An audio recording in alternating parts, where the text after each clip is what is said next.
And then I'll move over Amy, and if Alvin Edwards is out there, I'll move him over.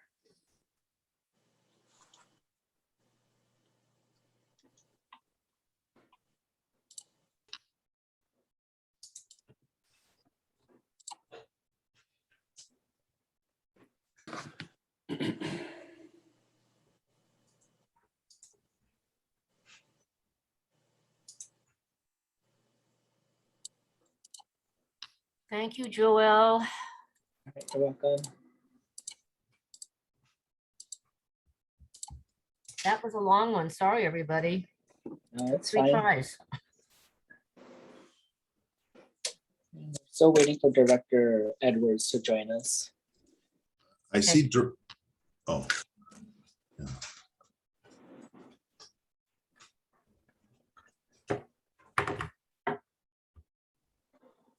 Unless we want to move Director Riley over in place of Director Edwards. Oh, there he is. Yeah, I'm here.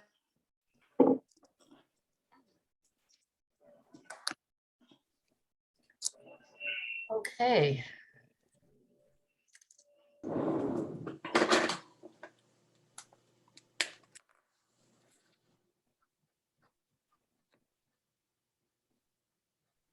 Are we all ready to start? We waiting Sure. for somebody else. We're ready to start. Okay. Is everybody here? So Yeah, we are. We're all here. Okay. Well, as the old saying goes, anybody who is somebody is here. Chair Okay, do we Anderson, have would any- you like me to, just point of order, would you like me to take roll call? Please, thank you. Okay. Kind of, Committee Member Roberson, I'm here. Committee Member Edwards, Here. Chair Anderson. here. All committee members are present. Thank you very much. Do we have any additions from the staff? Nothing? And do we have any public present, Joelle? Yes. So at this time, would you want to open public comment, Chair Anderson? Yes. Okay, so at this time, if you would like to make public comment on any item within the district's jurisdiction, and that is not listed on today's agenda, now is your opportunity to do so by raising your hand or pushing *9. Chair Anderson, I do not see anybody with their hands raised, so I'll return this back to the committee. Okay, thank you so much. We have 3 action items on the agenda today. And the first is to consider the committee meeting, the minutes from our October 7th meeting. And I wonder if anybody from the committee have any comments about it, about the draft minutes? Or correct? No, Chair. I move for approval. Second, Okay, all those in Before favor? if I may, Yep. before the committee adopts the meeting minutes, I would like to direct attention to the draft minutes under staff members present. I would like to strike out, it says Stephanie Locke, Water Demand Committee. I would like to strike out that word committee and insert manager. yes. And then Yeah. under adjournment, I would like to have it read as Chair Anderson adjourn the meeting at 3:25 p.m. past tense. Okay, And those are the 2 thank you. corrections that I have to the draft meeting minutes for Okay. October 7th. Well, my Okay. second would be approve the minutes as amended. Thank you. My first agree with the second, approve the minutes as amended. All right. Okay, all those in favor? We have to do roll call. Right. Go out to the public. Sorry. So at this time, If you have public comment on item number 1, please raise your hand or push *9 if you're dialing in. Chair Anderson, I do not see anybody with their hands raised, so I'll return this back to the committee for Okay. further action.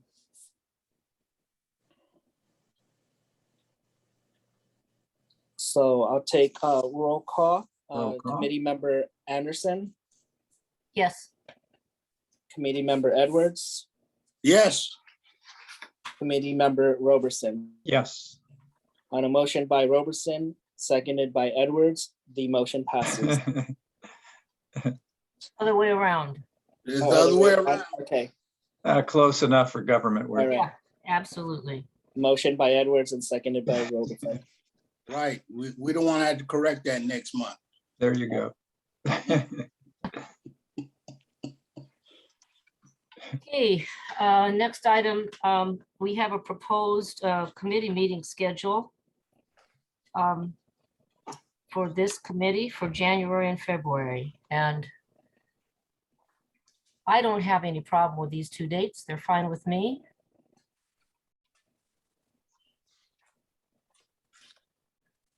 Okay.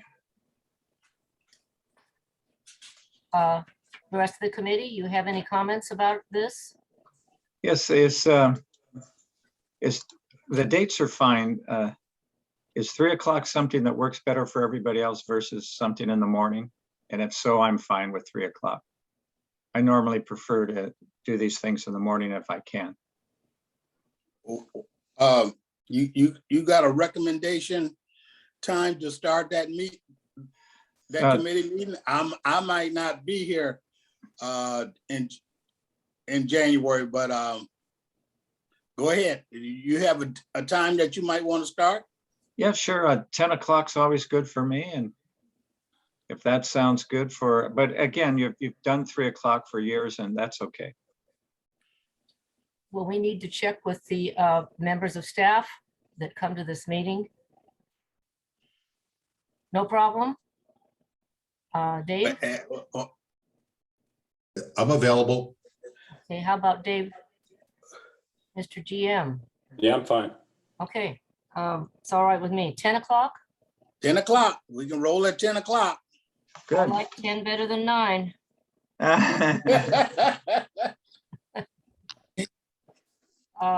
Thank you. Okay, Do you need a motion to that effect or not? Oh, yeah.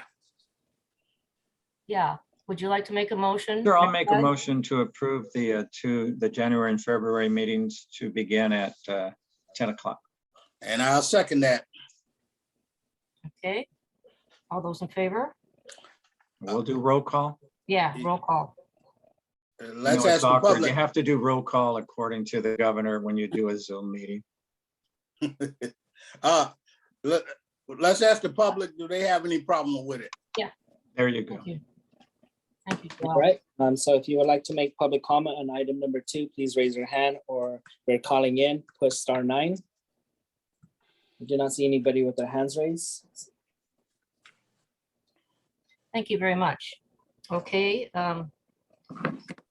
let's bring it back to the committee and get a vote. All right, so committee member Roberson, Yes. committee member Edwards, Yes. Chair Anderson. Yes, On a vote of 3-0, the motion passes. Thank you, friends. sure. I usually have my better brain on at that time of the morning. Yes. Yeah. Okay, so we are at item number 3. And this is about the issue about rebates for the high efficiency toilets and for smart flow meters. Right, so this item, as the staff report says, was referred to the Water Demand Committee for further discussion Mhm. and direction regarding the possibility of reducing the rebate for high efficiency toilets from $75 to $50, and then checking the parameters for the smart flow meters, which will be a new rebate. And as part of the staff report, I let you know that the ordinance proposes $200, but did not limit those rebates. We are now proposing that it be limited to $200 and that it also be limited to one per site. But other options that the committee could consider are allowing more than one rebate per site for the smart flow meters, allowing only one rebate per user. And the staff report has our district definition of user, which could mean that in a condominium building, each owner of a condominium would be able to apply for a rebate. Or in an apartment building, they may be able to put a flow meter on each of the different apartments versus being restricted to just one flow meter rebate. And then the third option was, of course, just not restricting the number of flow meters. And since that meeting, it kind of occurred to me that what we definitely want to be doing is not taking those flow meters and giving a rebate when somebody puts in a sub-meter for an accessory dwelling unit or other small unit on their property. So that's really not the purpose of the flow meter. The flow meter is supposed to be there to identify leaks. And we require sub-metering for certain users. So anyway, just to look for the information from the committee. And then not included in your staff report is something that's come to my attention also, which I'd like to share with you today. And that is, I'd also like to make a change to the ordinance where currently we, for the permanent sub-metering of an apartment or common interest development, which is a condominium building, the ordinance has said that we would allow permanent sub-metering for any building that had 4 or more units or any multifamily use that had 4 or more units. I would like to actually increase that slightly and make it 6 units, either 6 or 8, and this is discussion by the committee, because we've had some situations today, there actually this week, where someone is proposing to put 2 single-family dwellings on a property and 2 ADUs.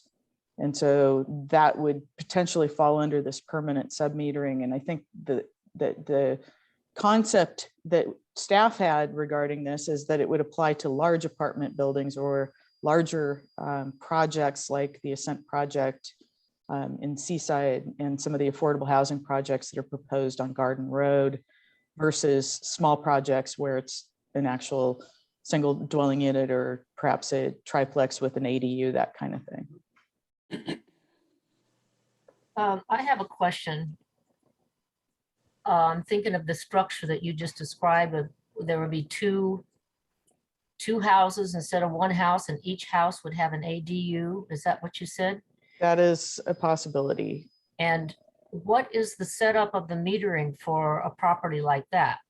Well, and that's where it starts to get problematic, because the current rule would allow temporary sub-metering during the cease and desist order on new connections. And then within 90 days of the lifting of the moratorium on new connections, the property, each of the users on the property would be required to install a CalAm meter.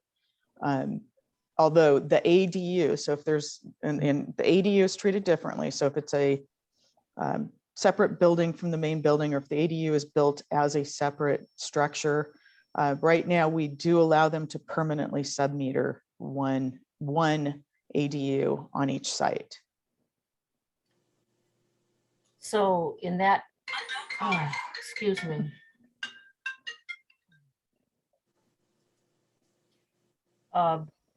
In that instance, oh geez. Does anybody have any really good ad call blocking app? Comes into my hearing aids, so like that drives me crazy when I'm trying to talk. Well, it's convenient sometimes. Yeah, So that's really great. Yeah, nice. Yeah, I can hear it well. Great. So when that happens, that they can make the ADU part of the one house. This is when we're able to give another connection. the Well, still, yeah, it's actually not giving them a connection. It's allowing them to have a single CalAm connection that goes to the house, and then they have a separate water line running to the new yeah, ADU. And in that water line is a meter that's not CalAm's meter. It's a meter that the homeowner would Okay. be reviewing. okay, so essentially, there's only potentially, that's one source of leak, but that's not true. You'd still have a source of leak potentially between the main house and the ADU. Yeah.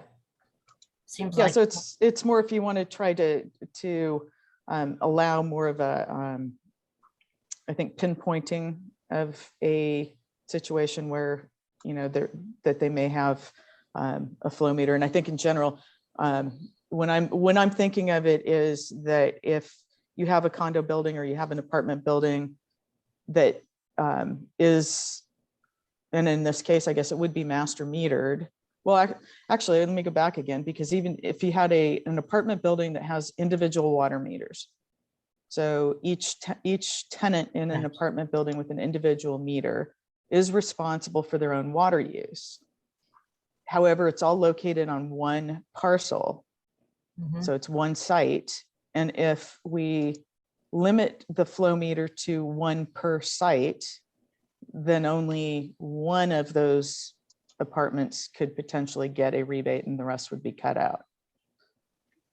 I would think that would be the property owner, manager. I mean, if people are, oh geez. They're not going to have individuals that are running irrigation systems in that situation, except for the owner of the property.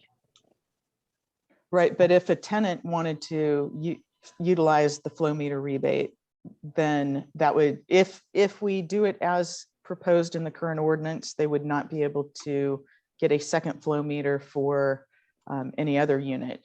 I'm actually, the more we're talking about this, I'm inclined to say that if the committee would recommend allowing one flow meter rebate per user, and that would be, so if there's more than one house on the site, you potentially each one of those dwelling units would be able to get a flow meter that would could be used on the.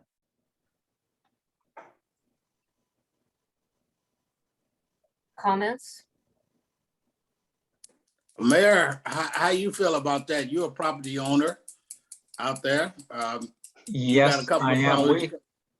It's a long story how an elementary school teacher ended up having two little rentals. Part of it is thanks to my wife, and one of the rentals I got through a divorce, and you don't want to get a rental that way, trust me. But Right. anyway, as I was thinking, I have a friend up in who have a house in Tahoe, and they had a faucet create a leak. And by the time they found out, it was 2 or 3 months later, totally devastated their entire downstairs. So at this point, they do have flow meters, and the flow meter does the entire house. Because the last time we had this discussion, I was thinking, where would you put a flow meter? And to me, the most logical place would be either on CalAm's side of the meter, so they're responsible for it, no, or my side of the meter. Because I was thinking, if you put it on your drip system, okay, that's fine, but that doesn't tell you anything about something in the house. So thinking about all that, two questions. One is, we have two little houses that, and my own. So if I did a flow meter for my two little houses, would there be a rebate? And secondly, I'm thinking to install a flow meter. You're probably cutting into your pipe leading from your meter into your house. I don't think it would attach any other way. You probably would require a plumber to do something like that. Some of them do attach to the pipes, so it's not something that you have to. Oh, really? It actually has acoustic detection. So Wow. and they're smart enough to actually figure out what's abnormal. That's very cool. So how would this apply to a small property owner, for a lack of a better word? Would I be able to do it for each house? Well, okay, so as proposed right now, right now we just had it open, so it was $200, up to $200 per flow meter. I had proposed in the staff report to limit it to one per site. Mhm. Okay. So that if would that work. was the case, then you would have each site being a parcel. Yeah, okay.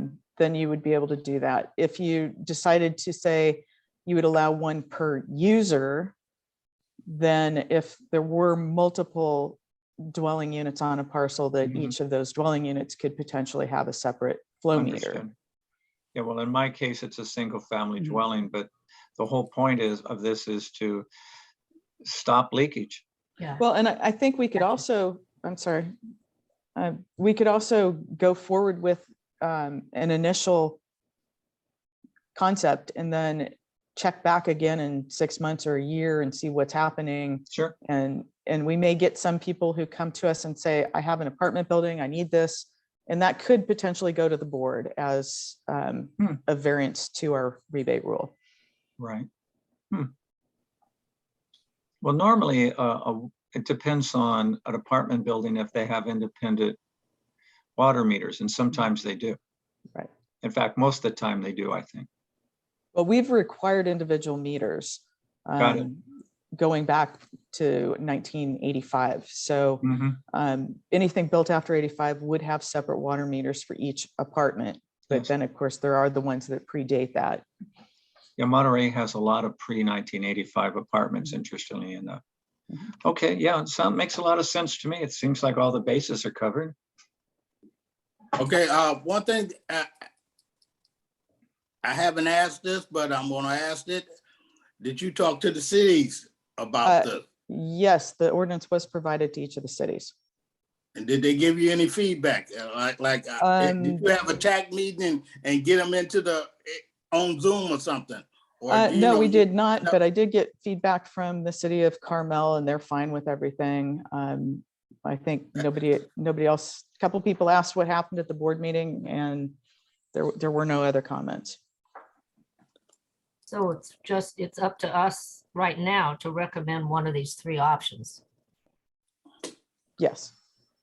General Manager, how you feel about it? Yeah, I think this is pretty low on the administrative scale.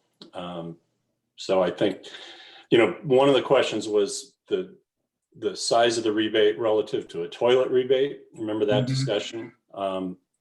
But I asked Stephanie to look back at that, and this is what she's confirmed. But we do, these kind of things administratively frequently. It's just with the first reading, there were questions asked. So I think she's done her diligence to go back on it. She has talked to Cal-Am quite a bit about flow meters as well. So one thing I'm a little concerned about is I know each apartment building probably got their own water meter, but I'm a little concerned about that. But that apartment complex is owned by one person, and I sit up there and thinking they could have about 5 buildings, and that's that's about $1,000 in rebate for that one parcel. I try to be as fair as I can be, but the rebate is not going to the resident, it's going to that owner. Actually, it could go to the resident. If the property owner authorizes the rebate, the tenant does get the rebate. That goes primarily with clothes washers. And, we have a very aggressive $500 rebate on our high efficiency clothes washers. The tenant gets that rebate for the most part. I mean, I haven't seen really anything where the landlord says, give me that rebate if you do this. So yeah, so it would be treated exactly the same as any of our other rebates. yeah, I doubt that we'll see any tenants taking the initiative to do a flow meter because it's very small construction, but it's construction related to, as the mayor pointed out, probably your side of the meter. So that's going to be the property owner, not the tenant, that will likely do it. And unless the tenant pays their own water bill and wants to make sure that they're not going to get hit with a big bill, which is, I would have done that previously, definitely. So. Yeah, so when you say tenant, so it'd be like a renter in a single family house. Exactly. Yeah, that does make sense. Yep. Okay. Well, I think the whole point is, there are 2 points here. One is from the water supply side is to make sure we eliminate as many potential leaks as possible. Then secondly, as a user, as a consumer, this is a wonderful thing because it would have prevented all of that damage to my friend's house, for example. Yeah. Hundreds of thousands of dollars. And I told you earlier, not that you needed to remember, I had a tiny leak at the little house across the street that we own. And it was so minuscule, I didn't really notice in my bill, but then eventually it started to leak out of the meter. And I thought, oh, there's a little leak in the water meter. Then my plumber said, oh no, this whole area is saturated for this to finally start coming out of the water meter. And I said, yep, you're right.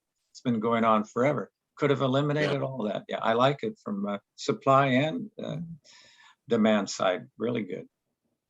And I think your initial, well, why don't go to the public too before I kind of tell you where I'm going with it. Okay, any other comments right now? Should we go out to the public? Let's do that, Joelle. Yes, so if you have any public comment on item number 3, please raise your hand, or if you're calling in, push *9. And Chair Anderson, I do not see anybody with their hands raised. Okay, thank you. Would somebody like to make a motion on this? Yeah, Stephanie, if you would, can you, again, which option are you recommending, please? I think I would recommend 1 per user for Yeah. a maximum of $200. Okay, because if you do it per site, then you're eliminating all the apartment dwellers who Mhm. might take advantage of. Right. Okay, Mayor, before you make your motion, you want to talk about this $75, the $50 on the toilets? sure. What you prefer? You prefer to keep that at 75, or do you want to keep it, bring it down to 50? Yeah, I know. I thought about that, and the fact that they're all required now anyway, one could question, why are we still rebating it? Mm-hmm. Aha. And there is an answer to that.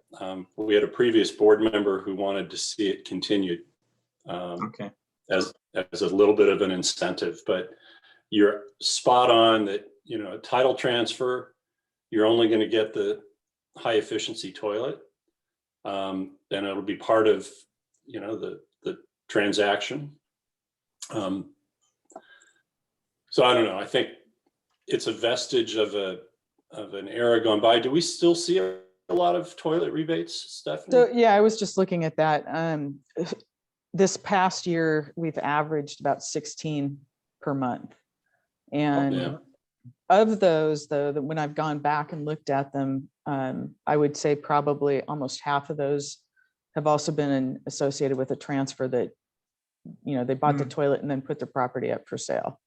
And so they qualified for the rebate when they applied for it, but they would not have qualified after the transfer. So, yeah, but then we occasionally have really big ones, like we had a large affordable housing apartment complex in Seaside that was, the rebate was funded by the district in September, and we issued rebates for 360 toilets. So, wow. yes, so there are opportunities, but again, I think they would have done it anyway, but of course that was helpful to them.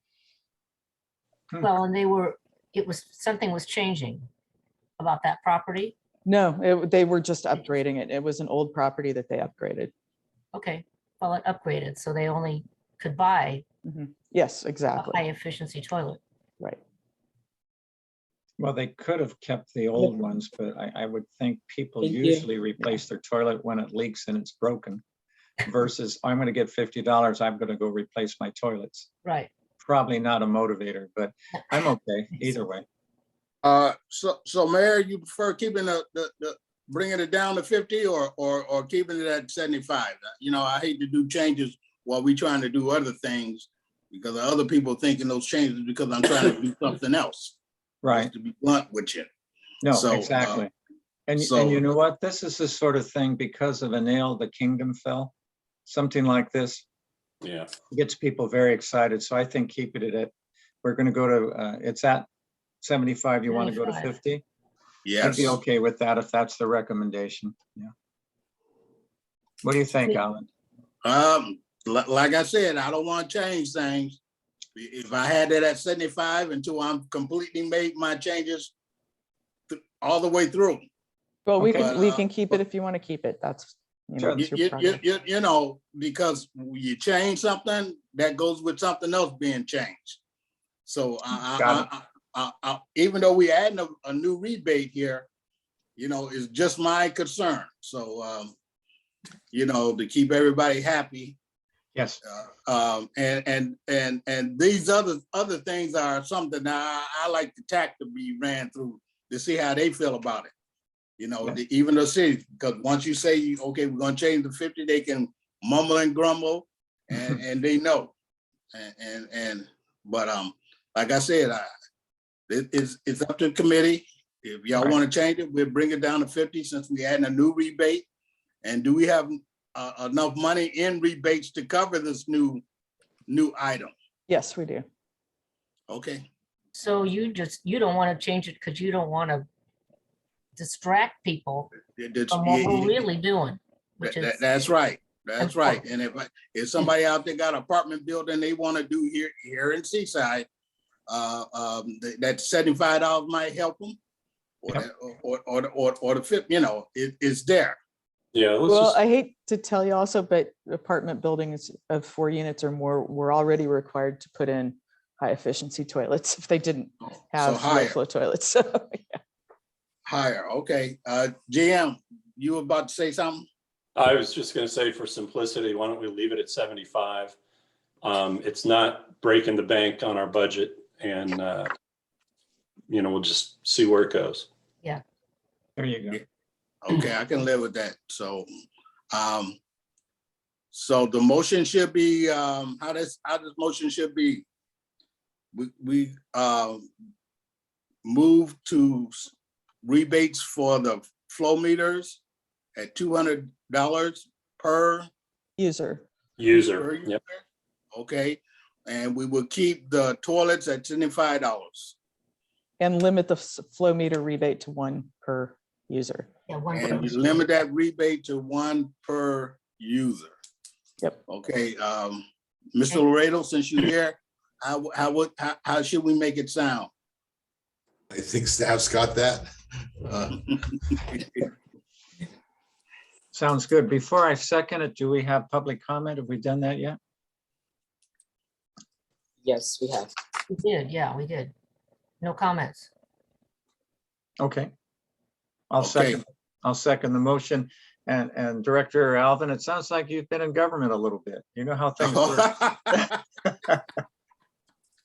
Oh, I've been around enough to use these attorneys and general managers and staff.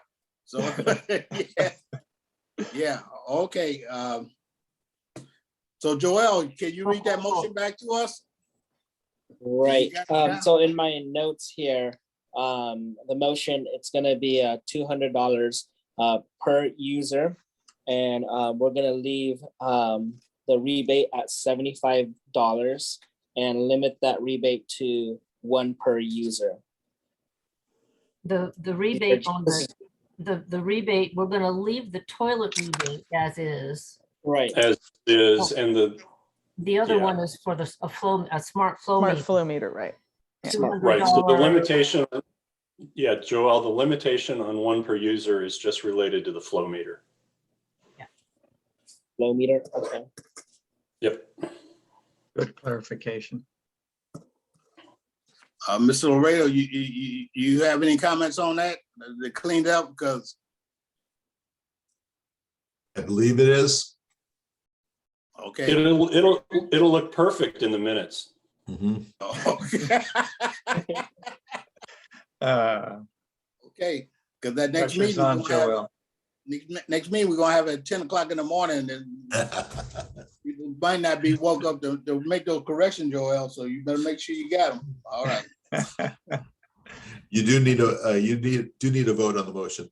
Yes. Take a roll call vote. Yeah, Committee Member Roberson, Yes, Committee Member Edwards, Yes. and then Chair Anderson. Yes. The motion passes on a vote of 3-0. very good discussion. I enjoyed that. Yeah, you come up with interesting twists. Well, You live in interesting times. oh boy. That's understatement. So if there are no other discussion at this meeting, I think. Oh, you do have one more. Anything? Oh, Got one more item there, Chair. And this will, Update Yeah, on this the will be housing quick. initiative, water. yep, this will be quick. I You may missed a recall, page. I'm sorry, I must have, It's a verbal report, Madam Chair. sorry, got it. but it's on the agenda under discussion. I got it. Okay, thank you. Yep. So back in February or early March, we filed a formal application to attempt to get some leniency under the interpretation of condition 2 of the cease and desist order for the benefit of affordable housing.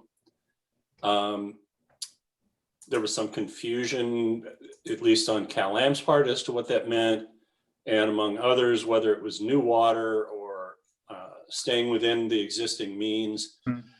Had a variety of conversations with the state about that. And I think it's fairly well understood, but it has not really been acted upon. And so in late October, the city of Monterey's city manager was urging Senator Laird's office to intervene and ask for an answer. And the instincts of Senator Laird's staff were, if we push too hard, the easy answer will be no. And so I was asked to contact the state board to find out what kind of activity had been going on our application. So I did that the last week of October. And the attorney said, yeah, well, we're aware of the request, but really nothing's happened on it, which is a bit disappointing. I said, well, I've got a state senator who's ready to, push on this thing. And the attorney said, well, I know that the chair of our board, the State Water Board, and the senator are old colleagues. However, an intervention of that type would be subject to the ex parte rules because it's an active application, even though, as he confessed, they hadn't done anything with it. And he said, one of the ways around the ex parte rules would be to call for a workshop where all the, a Zoom style workshop where all of the State Water Board members could be informed as to what it is exactly the proposal is. And we thought, that's pretty good advice. So on November 5th, Kate Daniels of the senator's staff and Hans Uslar, the city manager, and I met to talk about this course of action. And we agreed that it was probably the better course of action that we request a workshop through the senator's office, possibly even draft a proposed interpretive letter that would come from the state back to us so that they could cleanly see what the proposal is, and that we would pursue that. So that was on the 5th. Then on the but we didn't do anything for the ensuing couple of weeks because we had a meeting set up on the 18th through Monterey Bay Economic Partnership and their housing subgroup. And that meeting also included the mayor of Delray Oaks. Let's see, who else do we have here? Tyler Williamson from Monterey City Council, Sarah Hardgrave from Mary Adams' office, Kate Daniels, Matt Huerta, who's been doing some work for CHISPA as well as the housing subcommittee at Monterey Bay Economic Partnership, Abby Ostavar, who's been doing work both on the housing and as well as the water end. So anyway, that meeting kind of confirmed the approach, but we also strongly encouraged the housing advocates to get out of their chairs and spend more time with the state housing and community development people, because the original intent had been to get these two co-equal state agencies talking to each other.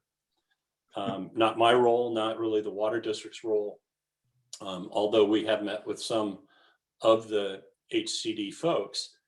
And so part of that meeting on the 18th was that encouragement, and there was some agreement from the housing advocates who attended to try to do their best to get the housing and community development people engaged. So anyway, then Thanksgiving happened. So here we are, the week after Thanksgiving. So I will be drafting a letter for the senator to use to forward to the state to ask for a workshop. And I'll be doing that next week. And then working with Kate Daniels on cleaning it up and getting it ready to go. And then I will also work on a pro forma draft of a potential interpretive letter, which we might hold back until after a workshop occurs and offer to do it at the workshop. But anyway, this is where we're at. It's almost a full year with no activity. We're within our rights to say, hey, we've got this open application. What are you going to do with it? And I think that's the chosen path at this point, is to have the senator say, we'd really like to clarify our proposal. Let's get moving. And then hopefully, these ensuing weeks between now and Christmas, I would not expect the state board to give us an answer, or they might say, thank you very much. We'll try to schedule something in mid to late January or early February. So that's all I have on that topic, but just wanted you to know it's kind of dead, but it's not dead, in that, I think Hans has been great about saying we need an answer. And, all of this is just about removing uncertainty so that a developer can take the financial risk of committing to a project. Mhm. Chances really are at this point, now that we're doing pure water Monterey expansion, that there's really not going to be a finished project before we've got an additional water supply. So it's kind of the practical impacts are different than the theoretical impacts, which I think everyone's hung up on theory more than practice at this point. Mhm. Wow, So, yep. thank you.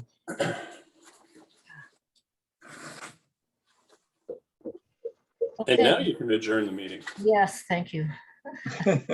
On that high note, Yeah, wow. I want to see a kind of an outline, like we learned to do in second grade of that subject. It's complicated.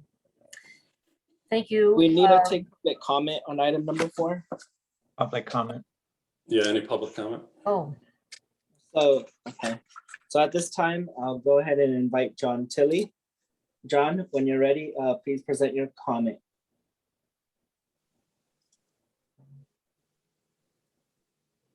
I believe he's calling in, so let me unmute the number ending in 760.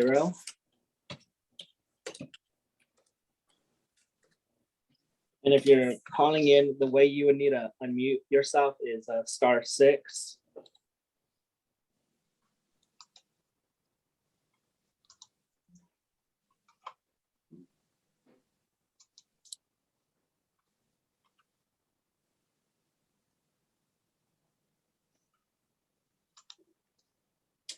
Joel?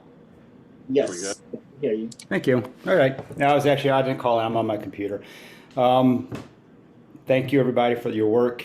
Thanks for letting me comment. Just pointing out the obvious, there is demand for a lot of water in this community that is not being met. Sadly, some of it is for people that cannot afford homes, given the current conditions, the incredibly restricted ability to build here. And really, we've put this community into just a lockdown on expansion. Hopefully, we'll get to some solutions sooner rather than later because we desperately need them. Thank you very much. Thank you. And Chair Anderson, I do not see anybody else with their hands raised, so I'll return this back to the committee. Okay, if there's no further discussion for today, this meeting is adjourned. All right. All right. Thanks, thank everybody. you. Have a nice weekend. Hey, Dave Laredo, call me really quick.